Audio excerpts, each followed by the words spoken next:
Hello again. So now we're looking at confidence intervals for a difference of population means. So the general form of a confidence interval for say a parameter theta is going to be I require a point estimate for theta.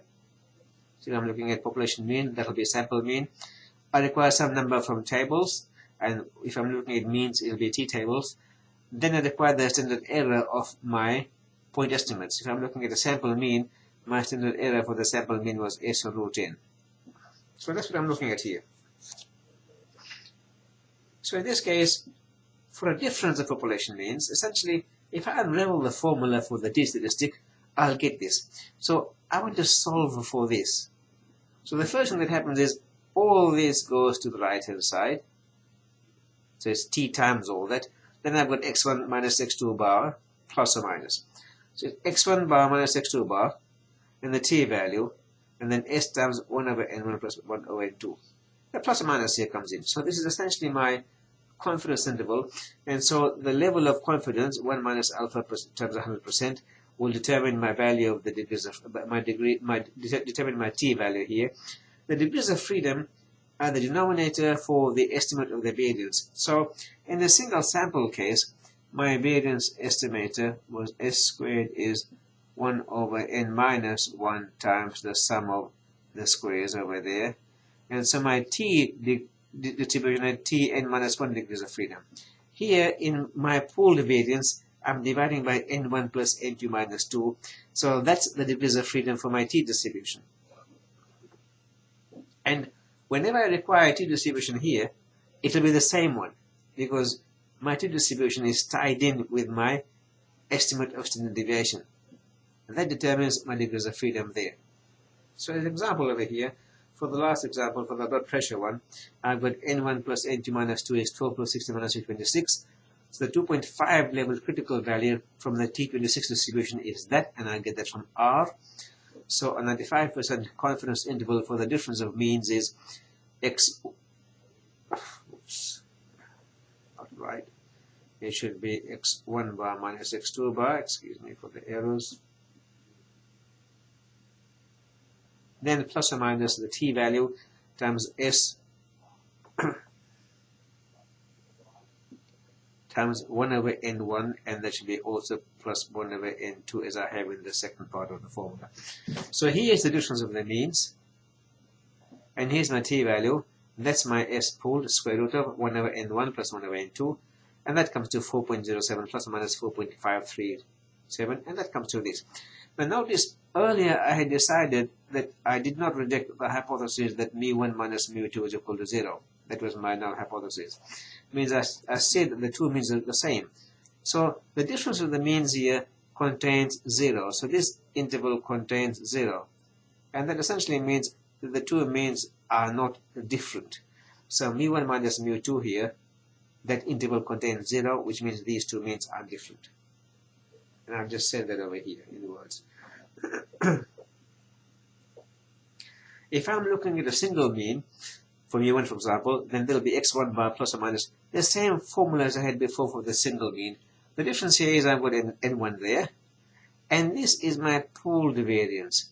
And so because I'm using a pooled variance here, I'm required to use the degrees of freedom that go with the pooled variance. So it looks like it's the same form as the confidence interval for a single mean, but I'm using the pooled standard deviation because that's a better estimate of standard deviation. I'm assuming the two populations have the same variance, and the better estimate of that variance is the pooled variance. And so the corresponding degrees of freedom, the degrees of freedom that goes with my estimate of the pooled variance is the n1 plus n2 minus 2. So even though I'm looking at a single mean here, the degrees of freedom will be the same as before. As I said earlier, if I require a t-distribution, that needs to be tied with my variance estimate. And so I'm using SP here as I should, I'll get the t-distribution accordingly. So in this case, then if I look at the one or single sample mean, it's going to be for mu1 minus 2, mu2, excuse me again. In that case, then there is x1 bar plus or minus t value times s on root n, and I get this. So this bit that's written here essentially is the same as s on root n. And that comes to this value here. this value is always bigger than 0, right? But if I compare this with, say, mu2, if I work out a confidence interval for mu2, what you'll find is that confidence interval and this one will overlap. And that indicates, again, that the two means aren't different. And that's consistent with my hypothesis test. Here's another example, which I'll go through here. So, severe idiopathic respiratory distress syndrome, or SIRDS, is a serious condition that can affect newborns and actually cause death as well. So, interest here is to see whether the birth weights of the children that die of this disease and those that survive are different or not. So here we have the data for the survived group, the birth weights in kilograms, and for the group that didn't survive. And you can use this data. You can put this in R and you can work it out from there yourself to the hypothesis test. So we're going to use the two sample t-tests here. And of course the questions of interest are going to be, is there significant difference between population mean weight births? And then I'm going to also work out a confidence interval for the difference between the two means over here. So here, my means are mu1, mu2 here. I will test that mu1 minus mu2 is 0. In other words, no difference, versus some difference. I don't know what the difference here will be. So this is one case where I'll use a two-sided test. So the sample standard deviations are 0.758 and 0.554.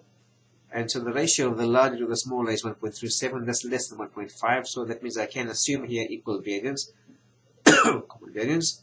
So here, if I do all the work, and you can do this yourself, so you can find yourself, first of all, find the pooled variance. Just copy the calculations from before. Then find the t-value, t observed.